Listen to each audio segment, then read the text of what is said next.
Hey y'all, it's Harriana and I'm back with another video. Today I'm here to bring you a little podcast type video that I have been doing where I just talk and analyze the things that I am into. Today we're going to be talking about the first Cheetah Girls film, specifically how it is completely different than the last two. I've already accepted the fact that Kenny Ortega will never want to work with me because of the way I trash Descendants. Like, y'all know me. If you're new to my channel, you would know I'm a big Descendants fan. But there is a lot not right about that franchise, and I just kind of drag it to filth. But that's the thing about being a fan. You're not gonna like everything that they put out, and that's okay. That's normal.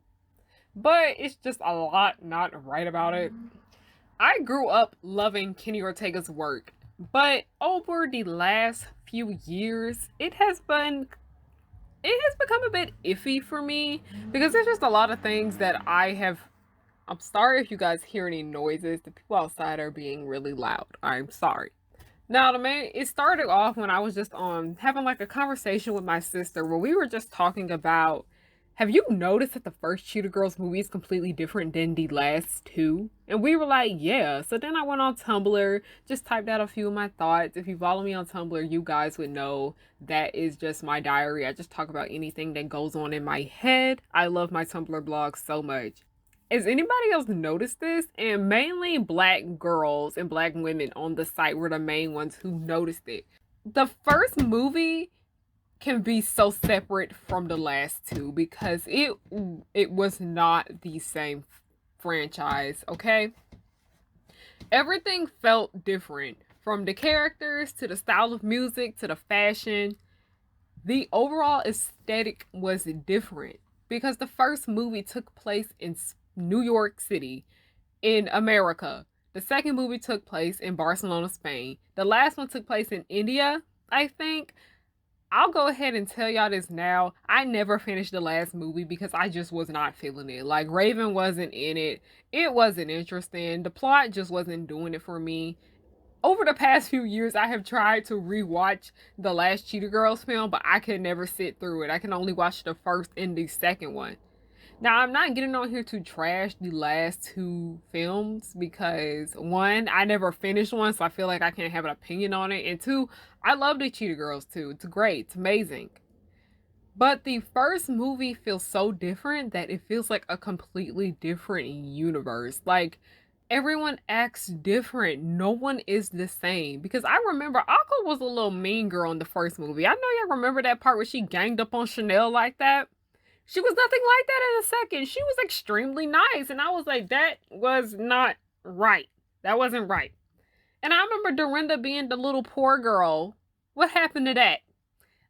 Like, how did she afford to go to Barcelona? You know, that Disney magic. That's how it worked. Chanel, I don't know. I feel like she was the same, but at the same time, it seemed like she was just over everything and everyone. In the first movie, she just really seemed to be into like doing the Cheetah Girls. And in the last one, and in the second one, she was just so irritated with her mother, she didn't care. Scott is a film and theater director and also a television producer. He has done a lot of films, okay? Before I was born, probably before a lot of your parents were born, he's been in this business for a long time. I think him and Kenny Ortega are about the same age. He's also one of the producers of Black Lightning. You guys didn't know? That's a fun fact. He's directed episodes of The Jeffersons, 227. He's a legend. I'll just leave it at that. He's done a lot. He's done way more than Kenny Ortega has. I'll go ahead and throw that out there. Now I'll just go ahead. I know it's just a Disney Channel original movie series. No, I understand that this franchise isn't perfect. It's Disney Channel and it should just be seen as family friendly fun. But the first movie stood apart because it was its own thing. Like, that's one thing I've also noticed for DComs in the early 2000s, that they all weren't exact replicas of each other. They were all different in their own ways. They were more original. with the Kenny Ortega films came, when High School Musical came, after that, these movies just became like a copy of one another. And then the other DComs tried to copy Kenny's films, and it just ended up turning into a mess. That's why DComs ended up getting such a bad rep later on, because it's just the Kenny Ortega formula kind of ruined the rest of the movies that the channel wanted to produce. It's just like, if you notice, the Cheetah Girls, they went from R&B music to pop music. They went from urban street fashion to what the girls or everybody else is wearing. It's just not it's not the same. Like, the first movie is just so completely different. It shouldn't even be in the same franchise. What do you guys think? How do you feel? Do you guys feel like the second and third movie are just completely different than the first? Which Cheetah Girls film is your favorite? I would love to know. Thank you guys for listening and watching, and I hope you all have a good day. Don't forget to follow me on everything. And yeah, that's all I have to say. Thank you again. Goodbye.